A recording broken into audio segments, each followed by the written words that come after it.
제가 얼마 전에 개인적으로 제가 참 존경하는 목사님이기도 하고 참 본받고 싶어하는 그러한 선배 목사님을 이제 찾아가서 차 한잔 마시고 좀 뭐라고 그럴까요, 이러저러한 얘기를 나누면서 나름대로 참 좋은 시간을 보내고 왔습니다. 그 선배 목사님이 저를 굉장히 좋아해 주시기도 해요. 그동안 이제 만날 기회가 별로 없었는데 연회를 우리가 얼마 전에 이제 애뉴얼 컨퍼런스 연회를 이제 하면서 그때 잠깐 이야기를 나누고 연회가 끝나면 좀 한번 찾아가서 목사님을 좀 만나고 이런저런 이야기도 좀 해야겠다, 그런 마음을 갖게 돼서 찾아갔죠. 그 목사님이 저에게 뭐라고 그러셨냐면, 이런저런 얘기를 하던 중에 많은 우리 감리교 선후배 동료 목사들이 조 목사를 참 좋아하고 조 목사를 가까이 두고 싶어 한다는 거예요. 제가 이런 사람이에요. 여러분들 이제 제가 그래도 이제 우리 한국 사람 말은 또 끝까지 들어봐야 돼서 여러분들 좀 잘 들으시면 될 겁니다. 그 목사님이 그러면 저에게 뭐라고 그러셨냐면, 조 목사 성품이 참 좋아서 주변 목사들을 참 편하게 해주는 사람이라는 거예요. 그렇기 때문에 저를 가까이 두고 싶어하고 저를 좋아한다는 것이죠. 이제 분명 칭찬이죠. 그렇죠? 여러분들 칭찬이시죠? 저도 이 말을 저를 좋게 여기시는 그 선배 목사님의 좋은 의도가 담겨져 있는 말로 저는 이 말을 그냥 그대로 들었습니다. 그런데 이제 가만히 생각을 해보면 이 말을 좀 다른 각도에서 보면 이제 좀 뭐라고 할까, 좀 지나친 표현이 될런지는 모르겠지만 여러분들의 이해를 돕기 위해서 제가 좀 센 표현을 하면 저는 색깔이 없는 사람으로 여겨질 수 있는 거예요. 제가 여러 목사님들을 만날 때 제 성향이 그렇기도 하고, 제가 뭐 그렇게 자라왔기 때문에 그럴 수도 있고, 뭐 여러 가지 뭐 이유가 있겠지요. 어쨌든 저는 이제 목사님들과 이야기를 나눌 때 진리, 아주 그 포기할 수 없는 저의 어떤 뭐라고 그럴까요, 확고한 저의 신념, 이런 거가 건드려지지 않으면 그냥 저는 제 주관을 강력하게 피력하는 편이 아닙니다. 그러니까 이제 그분들은 저를 만나면 조 목사는 나를 지지해 주는 사람이라고 생각하죠. 조한성 목사는 내 편이라고 아마 여기는 것이 아닐까 생각합니다. 저는 그들의 주장에 그저 고개를 끄덕여주고 그분들의 말을 들어주고 그들의 말에 이렇게 늘 동의를 해주는 편에 있는 사람이기 때문에 저를 그냥 편한 사람으로 여기나 보다, 이렇게 볼 수 있는 겁니다. 노해야 할 때 노하지 않는 거예요. 제가 성격상 이걸 잘 못해요. 노해야 할 때 안 됩니다, 이렇게 얘기를 해야 되는데 이건 아닌 것 같은데 그래도 그걸 잘 말을 못하는 편이기도 합니다. 그러니까 조한선 목사는 참 사람이 좋아, 이렇게 저를 받아들여지는 것일 수도 있겠다 하는 생각을 하게 됩니다. 양면이 있는 거죠. 저를 좋게 여기는 칭찬일 수도 있지만 다른 면으로 보면, 좀 부정적으로 보면 저에 대한 그러한 생각을 밑에 깔고 있는 상황일 수도 있겠다 하는 생각이 든다는 겁니다. 저와는 다르게 우리 주변 사람들, 또 여러 목사님들 중에는 자신의 감정을 솔직하게 드러내는 것이 편하고 자연스럽게 여기는 분들도 계시고요. 자기 생각이나 주관을 관철시키기 위해서는 다른 사람과 충돌도 내가 감수하고 불사하겠다, 충돌하는 것도 나는 두려워하지 않는다, 이렇게 생각하시는 부류도 있습니다. 다른 사람 앞에서 자신의 감정에 충실하려면, 자기의 생각을 굽히지 않으려면 엄밀하게 보면 이 고도의 기술이 필요합니다.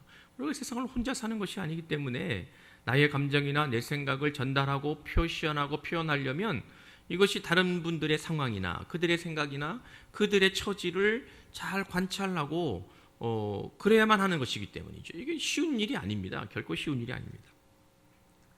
참 잘 되지 않는 것이지요. 그렇기 때문에 이런 시도를 하고 이러한 상황에 우리가 빠지게 되면 오해가 되기도 하고 상처가 되기도 하고 우리가 감정을 불필요하게 막 허비해버리는 그러한 좀 힘겨운 상황 속에 우리가 빠지게 됩니다. 그러니까 저 같은 사람들은 그럴 바에야 에이 뭘 그래 그냥 넘어가지 뭐 그냥 뭐 내가 그냥 참지 뭐 이러고 지나가는 거죠.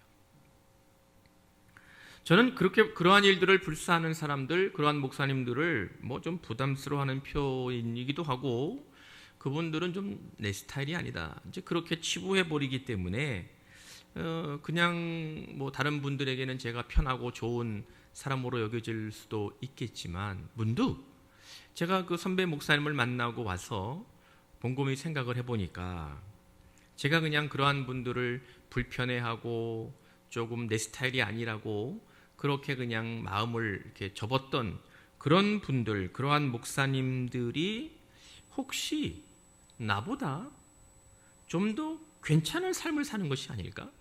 그런 생각을 문득 하게 됐습니다. 분명하게 자기 의사 표명을 하고 자신의 감정의 변화를 그냥 알리는 것이 어찌 보면 좀 더 나은 세상을 만들기 위한 그분들의 삶일 수도 있겠다. 그런 생각을 한 거지요. 저는 저 편한 대로 내가 잘 사는 거라고 늘 생각했지만 그렇게 사는 분들을 불편해하고 내 스타일이 아니라고 그냥 그렇게 넘겨버렸지만 다른 관점으로 보면 나보다 그들이 훨씬 더 세상을 더 좋은 곳으로 만들기 위해서 나름대로의 삶을 살고 있는 분들이지 않을까 그런 이제 뭐라고 할까요? 좀 생각을 하게 된 겁니다. 이런 형태의 삶은 가만히 생각해 보면 우리 그리스도인들이 한번 진지하게 생각해 보아야 하는 지점일 수 있겠다 싶습니다. 신앙을 가지고 살기로 결단한 우리들이 그렇게 살지 않는 저들 세상 사람들을 향하여 우리가 어떤 모습으로 보여야 되는지, 우리가 그들을 어떠한 모습으로 대해야 되는지 우리가 말씀을 통해서 묵상할 충분한 명분과 근거가 되는 일이 아닐까 싶은 마음을 갖게 됩니다.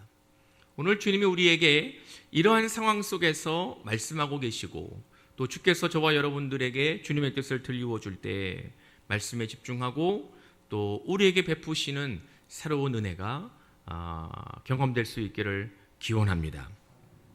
예수 그리스도의 공생의 3년은 어떻게 하면 이 땅에 하나님의 나라가 구체적으로 드러날 수 있을까?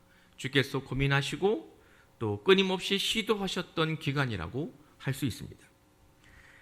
하나님이 바라시는 것으로부터 벗어나버린 세상, 이젠 죄악이 이 땅에 들어와서 하나님이 원하시지 않는 세상이 당연하게 여겨버리는 것에 대하여 예수님은 늘 No, 아니다 이렇게 말씀하셨습니다. 그리고 그 대안을 늘 끊임없이 제시하셨습니다. 사람들로 하여금 새로운 삶의 영역으로 들어올 것을 늘 초대하셨던 기간이 바로 예수님의 공생의 3년이었다고 말할 수 있습니다. 그렇기 때문에 예수님은 그것을 위해서 제자들을 부르시고 그들을 가르치셨습니다. 병자들을 고치셨습니다. 힘겹게 살고 있는 사람들에게 자비와 사랑을 베푸시기를 기꺼이 마다하지 않으셨습니다. 심지어 많은 사람들을 죄인이라고 낙인 찍어버리고 그들을 외면하고 살고 있었던 그 당시에 유대인들의 지배계층 삶에 면죄부를 제공했던 사회적 기준이라고 말했던 그 율법까지도 흔들어버리는 일에 주저하지 않으셨던 예수님의 모습, 그것을 우리가 보게 됩니다. 이러한 주님의 모습, 예수님의 삶은 그 당시 많은 사람들의 마음을 불편하게 만들었습니다. 대부분의 사람들이 오랫동안 익숙하게 여겨져 왔던 것, 삶의 방식을 부인하시는 예수님께 반감을 갖게 만드는 직접적인 원인이 되기도 했습니다. 우리라면 그럴 수 있었을까? 만약에 내가 예수님 당시에 내가 살고 있었다면 예수님처럼 그럴 수 있었을까? 율법이란 기준을 가지고 많은 사람들을 정죄하고 비난하고 그들을 죄인이라고 규정하고 그랬던 것에 대하여 아니다, 아닙니다, 이건 아니지요. 어떻게 그럴 수 있습니까? 내가 과연 그렇게 당당하게 외칠 수 있었을까? 아니, 오늘을 살고 있는 목사로 살고 있는 제가 이 땅에 흘러가는 모습들을 보면서 아닌 것에 대하여 분명하게 아니라고 당당하게 다른 사람 눈치 보지 않고 누가 뭐라 그러든 난 그렇게 이야기하고 그렇게 살아갈 수 있을까? 여러분들이라면 어떠신가요? 우리 성도들이라면 그렇게 살아가실 수 있겠습니까? 흐르는 물에 우리가 몸을 맡기고 그냥 흘러가는 거니까 남들 다 그렇게 흘러가는데 나도 그냥 그렇게 흐르는 거지. 뭘 중간에 그 물을 거스리겠다고 거슬러 올라가겠다고 굳이 그럴 필요가 있을까? 그런 생각, 그러한 느낌으로 우리가 세상을 살고 있는 것은 아닐까요? 오늘 본문에서 주께서 우리에게 들려주고 계시는 말씀은 거룩함에 관한 것입니다. 여러분들 잊지 않으셨겠죠? 우리 2020년 우리 성광교회 공동체가 통하여 하나님이 우리에게 주시는 우리가 창조 질서를 회복하기 위한 올 한 해 동안 우리가 해야 할 우리의 거룩함을 회복하라. 말씀과 기도로. 손으로 쓰는 묵상을 통해서 또 우리가 하루에 3번, 3번씩 3가지 주제를 놓고 기도하는 것을 통하여 우리 안에 거룩함을 회복하기를 원하시는 그런 하나님의 뜻이 올 한 해 동안 우리에게 주어져 있습니다. 다시 한번 우리가 거룩함을 한 번쯤 진지하게 생각해 보아야 하는 시간이 된 겁니다. 예수님은 거룩함이 어떠한 것인지, 그리고 어떻게 그 우리의 삶에서 그 거룩함이 구체적으로 드러나야 하는 것인지를 오늘 요한복음의 말씀을 통하여 우리에게 도전하고 계십니다. 우리는 일반적으로 거룩함이란 구별됨이라고 말하고 있습니다. 오늘 본문에서도 예수님은 속하지 않았다, 속하였다, 속하지 않았다, 이러한 표현을 여러 차례 하는 것을 통하여 거룩함이 무엇이냐? 구별되는 것이다, 그렇게 말씀하십니다. 세상과 다른 모습으로 사는 것, 예수님의 표현에 빌리면 세상에 속해 있지 않는 것, 이런 것입니다. 세상 질서에 순응하지 않는 삶, 내가 이제부터는 하나님 나라의 백성으로 살게 되었다는 것을 분명하게 밝히는 겁니다. 이것이 바로 주님이 우리에게 말씀하고 계시는 이 거룩함이고 우리가 알고 있는 이 거룩한 삶이 되는 겁니다. 지난 주일부터 2달 넘게 새벽 기도회를 하지 않다가 지난 주일부터 이제 새벽 기도회를 시작했습니다. 첫날 주일 새벽에 참 감격스러웠습니다.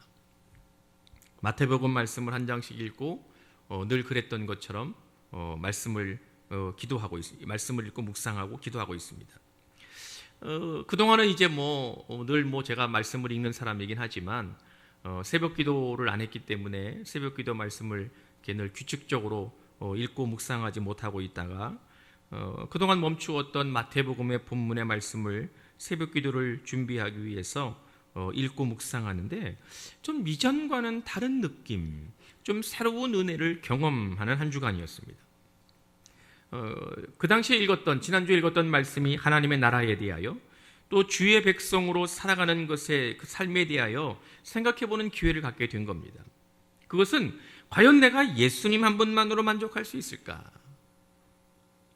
스스로에게 묻고 그 질문에 부끄럽지 않게 대답할 수 있을런지를 나를 되돌아보고 제 믿음을 확인하고 그리스도인으로서의 정체성을 주님의 빛에 비추어 보는 그러한 한 주간이었습니다. 내 삶이 내 마음대로 사라지지 않아도, 내 삶이 내가 원하는 대로 흘러가지 않아도, 나의 인생이 내가 뜻한 바대로 내가 목적을 세우고 가려고 하는 것으로 내 인생과 삶이 그렇게 앞으로 전진되지 않는다 할지라도 예수 그리스도를 통하여 하나님이 나에게 주신 그 은혜와 그 사랑에 내가 정말 감사하는 감격스러운 삶을 내가 살아갈 수 있을까? 정말 대답하기 쉽지 않은 질문, 이 물음에 응답하기 위해서 그냥 부단히 애쓰고 또 그 말씀을 붙들고 기도해보고 그런 애쓰는 한 주간을 보내면서 그때 주님이 나를 바라보고 계시는 것이 아닐까? 이 부족한 이 조한섭 목사가 이 말씀을 붙들고 어떻게 내가 이 물음에 내가 대답할까?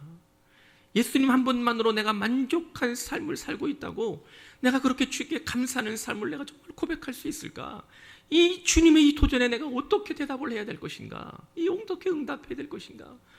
마음이 힘들기도 하고 부끄럽기도 하고 정말 어떻게 해야 될지 모르는 이 말씀을 붙들고 고민하는 그 순간마다 주님이 나를 바라보고 계시는 것이 아닐까. 그것도 나름대로 위로가 되기도 하고 은혜를 경험하는 지난 한 주간을 제가 보냈습니다. 예수께서 말씀하시는 바대로 우리가 살아가게 되면 14절이 기록하고 있는 것처럼 예수님이 겪으셨던 세상이 우리를 미워하게 됩니다. 우리가 온전한 그리스도인으로 산다면 우리는 세상으로부터 상처를 받게 됩니다. 이거 확률이 높은 게 아니고요. 거의 100% 그렇습니다. 이걸 우리가 가장 두려워하는 겁니다. 이것 때문에 우리는 거룩한 삶을 살기를 마다합니다. 그것 때문에 내가 더 이상 이 세상에 속한 자가 아니라고 당당하게 다른 사람들 세상을 향하여 말하지 못합니다. 나는 거룩함을 입은 하나님의 자녀라고 세상을 향하여 드러내는 것을 꺼려합니다. 이것이 바로 이것 때문에 예수님이 고난당하셨고 이것 때문에 예수께서 십자가에 달려 죽으셨다는 것을 교회 다니는 우리들은 너무도 잘 알고 있기 때문입니다. 내가 그랬다가는 나도 예수님처럼 고난당하고 십자가에 달릴 것 같은 두려움이 우리 가운데 있기 때문입니다. 그러니까 나를 드러내지 않지요. 그저 편하게 쉽게 유별나게 굴지 않으면서 다른 사람들과 어울려 사는 것이 좋은 것이라고 생각해 버립니다. 근데 문제는 말입니다. 문제는 어디 있냐면 우리가 아무리 저 세상과 벗하고 짝하고 그렇게 그들처럼 살고 싶어도 이제 우리는 그럴 수 없는 사람이라는 겁니다. 예수 그리스도를 통하여 내가 구주를 내가 영접하고 주께서 흘리신 보혈로 내가 영원한 하나님의 나라에 들어가는 은혜를 선물로 받았다는 것을 믿는 순간, 그 순간부터 우리 그리스도인들은 더 이상 그렇게 살면 안 되는 하나님의 자녀, 주의 거룩함을 입어야 되는 주의 백성이 되었다는 겁니다. 우리는 그렇게 살면 안 되는 사람이 되어버렸다는 겁니다. 아무리 그렇게 살고 싶어도 그래서는 안 되는 사람이라는 거죠. 그래서 예수님은 저와 여러분들을 향하여 세상과 달리 사는 이 마땅한 길에 대하여 오늘 본문에서 우리에게 도전하고 계시는 겁니다. 이 말씀을 들으면서 힘들지요. 그렇게 살면 안 되는 사람인데 그렇게 살고 있으니까 마음이 힘들고 부대끼는 겁니다. 난감하기 그지없지요. 예수께서 우리에게 제시하시는 이 거룩함을 향한 길은 오늘 우리가 읽은 17절 19절의 말씀을 보면 진리로 거룩함을 얻게 하는 것입니다. 진리로 거룩함을 얻게 하는 것입니다. 할렐루야, 할렐루야. 그러니까 우리가 거룩하게 살아가는 유일한 길은 예수께서 17절에 언급하신 것처럼 진리, 하나님의 말씀인 진리, 하나님의 말씀이 진리이심을 믿으십니까? 믿으시면 아멘 하십시다. 하나님의 말씀이신 진리로 인하여 우리는 거룩해질 수 있다고 말씀합니다. 우리가 이 부분을 좀 더 자세하게 들여다보면 진리로 거룩함이라고 말씀하는 19절에서 이 로라는 말은 우리가 그냥 쉽게 읽을 수 있는 말이지만 주님이 의도하신 바는 위치를 나타내는 역할을 하는 말입니다. 그러니까 주께서 우리에게 말씀하시는 바는 이 진리라는 장소에 거할 때, 진리에 머물 때 이 진리가 마치 이 머릿속에만 있는 것 같아서 눈에 보이는 것이 아니어서 우리에게 막연하게 느껴지는데, 예수님은 이 막연하게 여겨지고 눈에 보이지 않는 이 진리를 백성들에게, 주님의 제자들에게, 오늘의 말씀을 듣는 저와 여러분들에게 피부로 구체적으로 느끼도록 장소를 나타내는 말로 쓰고 있다는 거예요. 진리가 뭐냐? 위치, 장소라는 거예요. 우리가 머물러야 되는 곳, 우리가 서 있어야 되는 기반, 저와 여러분들이 굳건하게 붙들고 있어야 되는 그 땅을 말씀하고 있는 거죠. 우리가 진리라는 장소에 거할 때, 진리에 머무를 때, 이 진리가 하나님의 말씀이기 때문에 말씀이라는 장소에 거할 때, 말씀을 붙들고 살 때 우리가 거룩함을 입을 수 있는 것입니다. 깨닫는 은혜가 있기를 기원합니다. 예수님은 그 당시 제자들에게 뿐만 아니라 오늘을 그리스도인으로 살고 있는 저와 여러분들에게 거룩한 삶을 살려면 반드시 말씀이 우리의 삶의 자리가 되어야 된다고 도전하고 계십니다.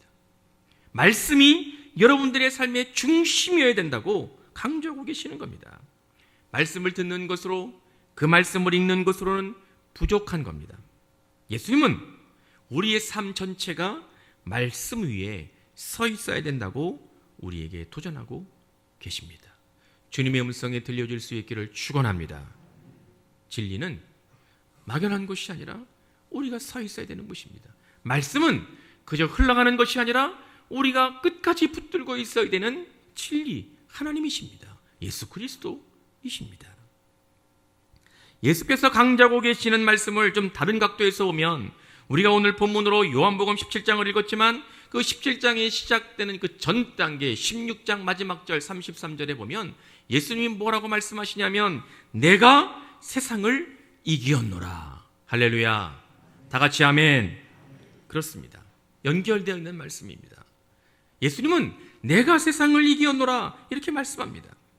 주님은 저와 여러분들이 바라볼 때 도저히 어찌해볼 수 없는 거대한 힘이 느껴지는 저 세상, 내가 아무리 발버둥 쳐도 꼼짝할 수 없을 것 같이 우리 앞에 서 있는 저 무서운 저 힘, 바로 저것들, 저 세상의 힘들, 세상에 비하면 나는 너무도 초라하고 부족해서 어찌할 수 없는, 아무것도 할 수 없기 때문에 내가 저 세상과 타협할 수밖에 없고 그렇게 사는 것이 현명한 삶이라고 우리를 그렇게 초라해버리게 만드는 세상의 저 교활함, 이 모든 것들, 죄로부터 비롯된 저 세상의 모든 것들을 향하여 주님은 내가 세상을 이기었노라. 할렐루야. 내가 세상을 이기었노라 이렇게 선언하고 계셨습니다.